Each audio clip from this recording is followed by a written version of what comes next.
Hi guys. So we're here today to talk about surrealism. Um, Surrealism is what we call an artistic movement, and it is a group. Like when we say movement, what we mean is a group of people who usually share something in common. Maybe they've experienced something similar um, during their time. And in their location, like they've got similar events, world events going on. They might share similar approaches to mediums or similar ideas about their work. With surrealism, we see people who are definitely influenced by a similar philosophy. One of the main reasons for that is this guy, Andre Breton. He was a French poet who was sort of the leader of the surrealist group. He famously wrote their Surrealist Manifesto, which outlines the beliefs that the Surrealists kind of created their artwork with those beliefs in mind. Here is just a image. This is a photo collage by Max Ernst, one of the Surrealists. So these are some of the people that were in the Surrealist group. The title of this work is Lop Lop Introduces Members of the Surrealist Group. So Max Ernst had a alter ego named Lop Lop, and he is this bird-like figure that is at the top. So he's created this sort of nonsensical image of all the surrealists in the group. We see Andre Breton, we see Salvador Dali, we see many of the surrealists that whose work we'll see today. Unified the surrealists was their interest in Sigmund Freud and the unconscious mind. So we take a lot of the things that Freud, I guess, was that were on the cutting edge with Freud at the time for granted today. But really, Freud was the first one to really dig in and explore the idea of the unconscious mind. So Freud compared the mind to an iceberg. He believed the conscious mind is the tip of the iceberg.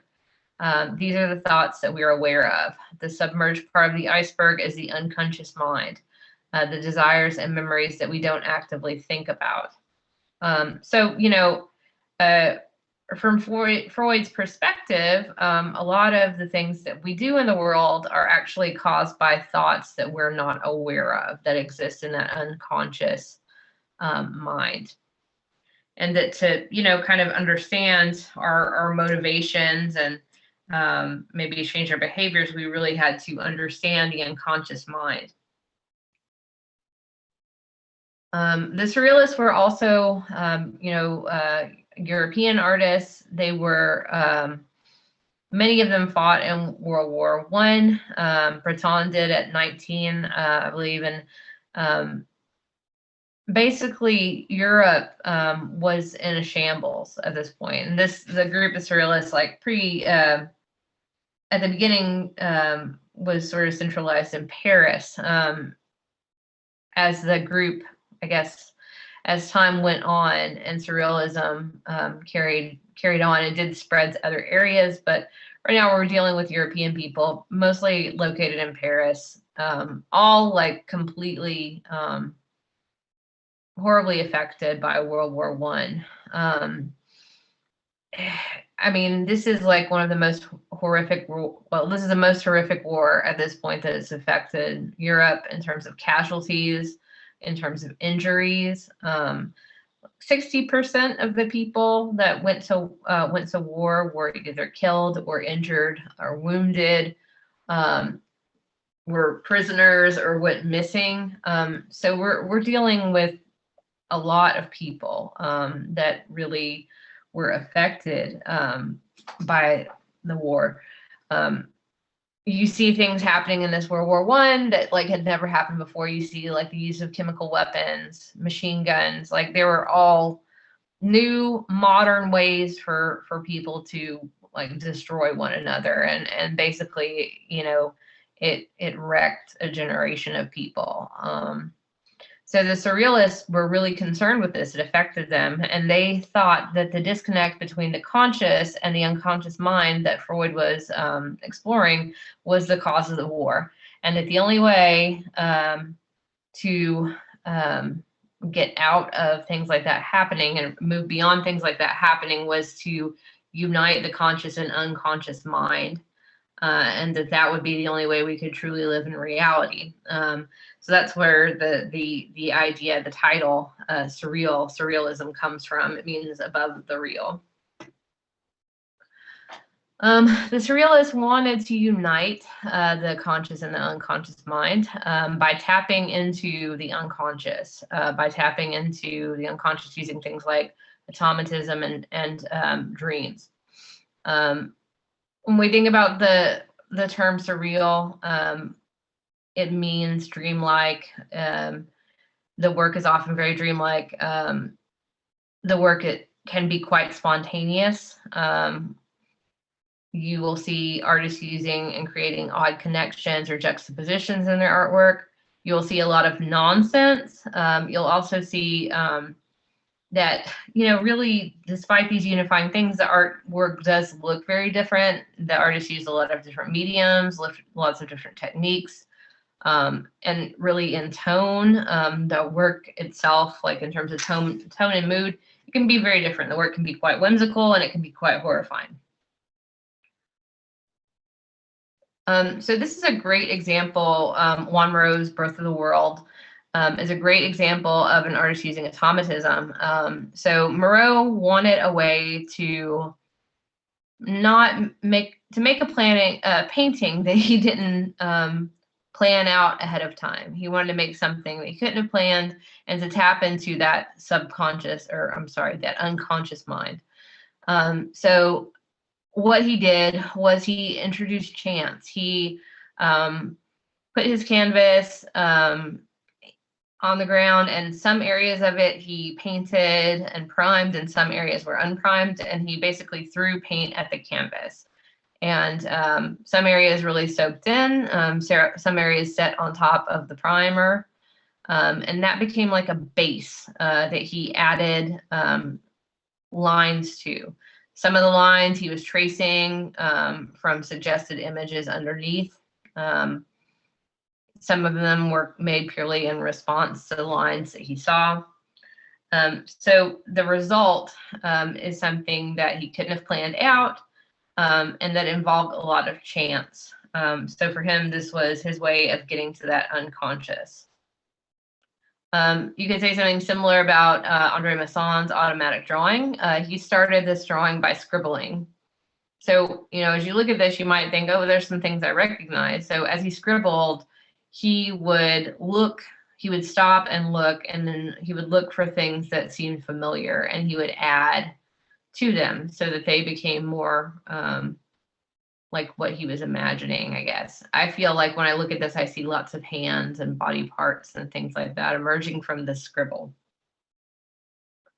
Another artist who tried to incorporate chance into their artwork was Max Ernst. He was the collage artist that we saw earlier. This is The Fugitive from Natural History, and it is a image that was begun with frottage. So what is frottage? Frottage is rubbing. Basically, Ernst took his paper and put it on top of things that had different textures. Twine, burlap. I even heard that somewhere in this image he put it on top of bread crusts.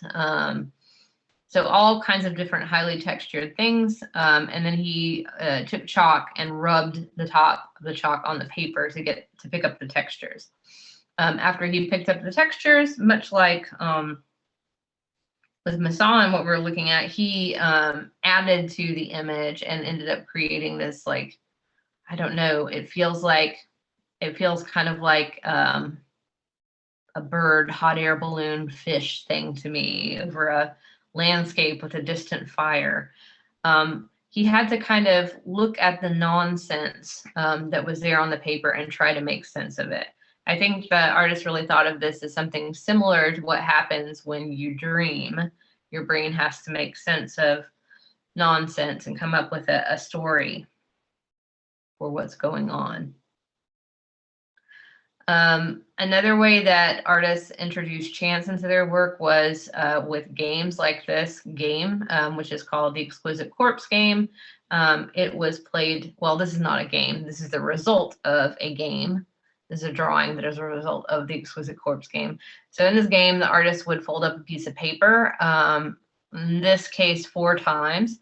And one artist would draw the head, and he would fold the head down so the next person couldn't see it. He'd pass it off to someone else. Someone else would draw the body, not knowing what the head looked like. Then someone else drew the legs, and someone else drew the feet. At the end, this was unfolded, and it was something that nobody could have predicted, kind of a chance creature that, more than one person was the author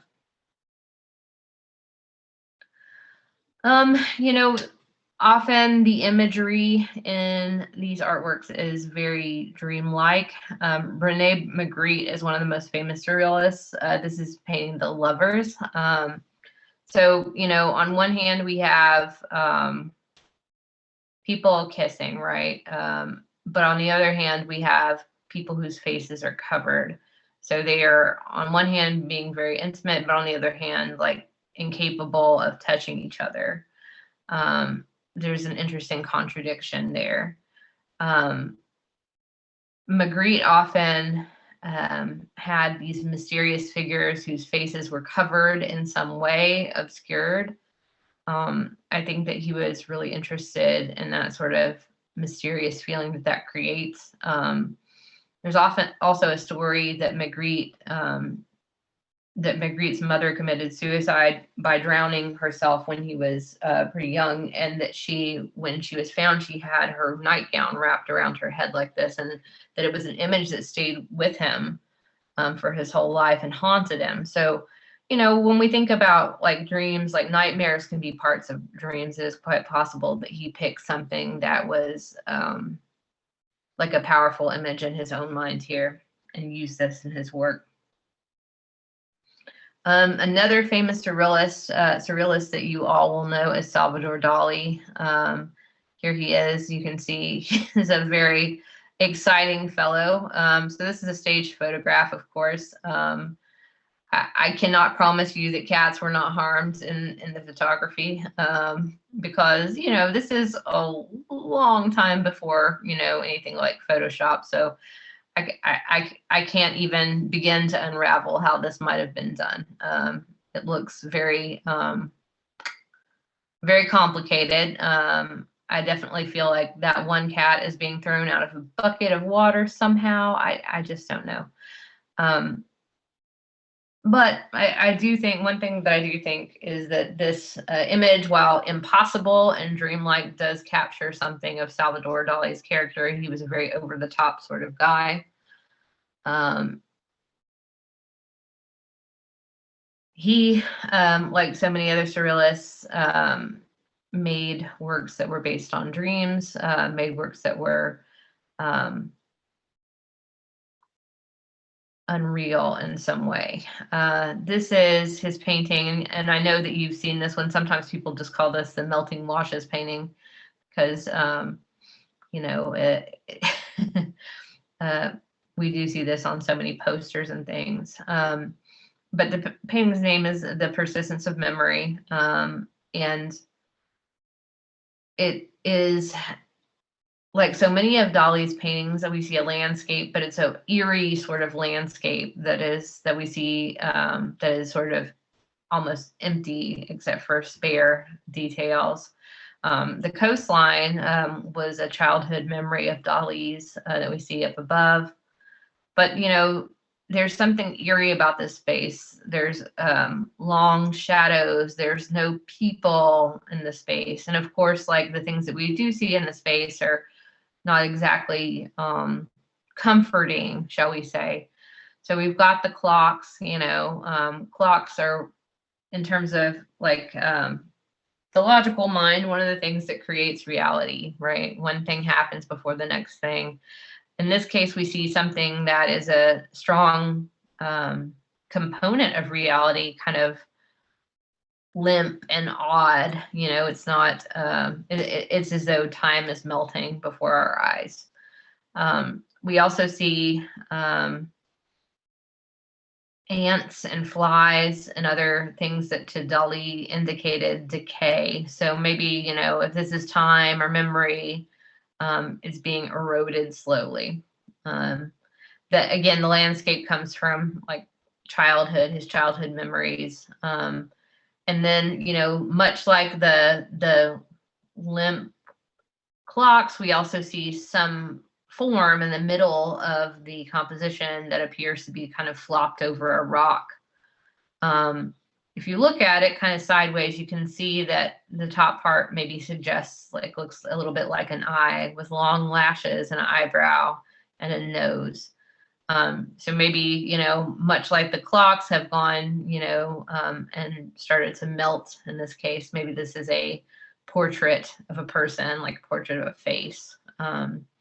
Of course, our memories exist inside of our mind.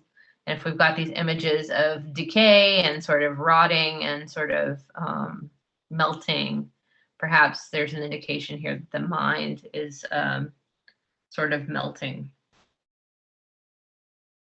Maybe through age. I'm not sure that there's necessarily one, you know, meaning that Dali wanted to show here. One of the best things about art, of course, is that you can take your own meaning from it. So like I said, artwork among the surrealists was made in many different mediums, objects and assemblages. Sculptures were a part of what surrealists did. One of the most famous works of surrealism is by Marie Oppenheim, and it's called Object. It was made in Paris in 1936. The story goes that Marie Oppenheim was eating breakfast with Pablo Picasso, and she was wearing a bracelet that had fur on it, and he complimented her on her bracelet, and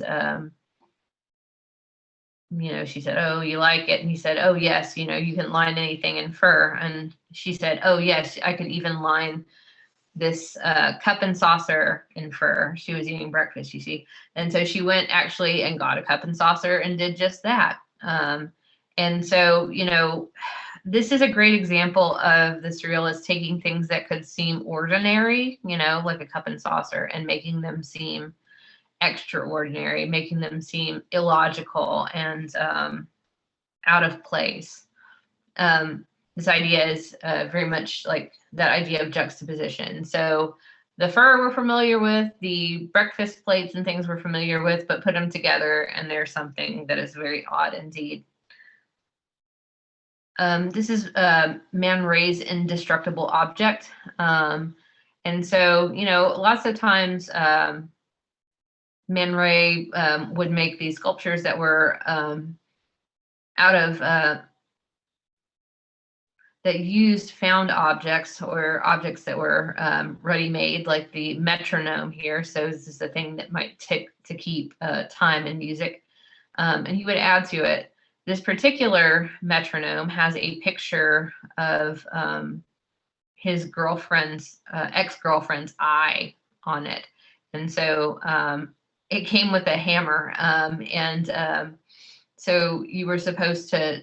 It came with instructions that you were supposed to turn the metronome on, and then you were supposed to hit it with a hammer until it was destroyed. So interesting way to express your frustration, I think, with breaking up with someone. Again, another piece incorporates found with made things. So this is Marcel Jean Spector of Gardenia. You know, again, we've got something very dreamlike. The eyelids have been replaced by zippers. You know, all of us have experienced open and closing our eyes, but not in this way. There's something off about it, something odd about it.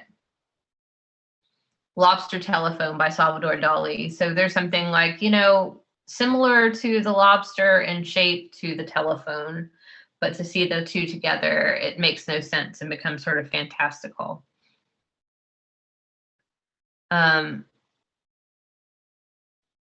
So surrealism really was about like exploring that idea of the unconscious, really tapping into things that we couldn't predict ahead of time, things that related to dreams, strange juxtapositions. Again, like their idea was that they needed to free their unconscious mind.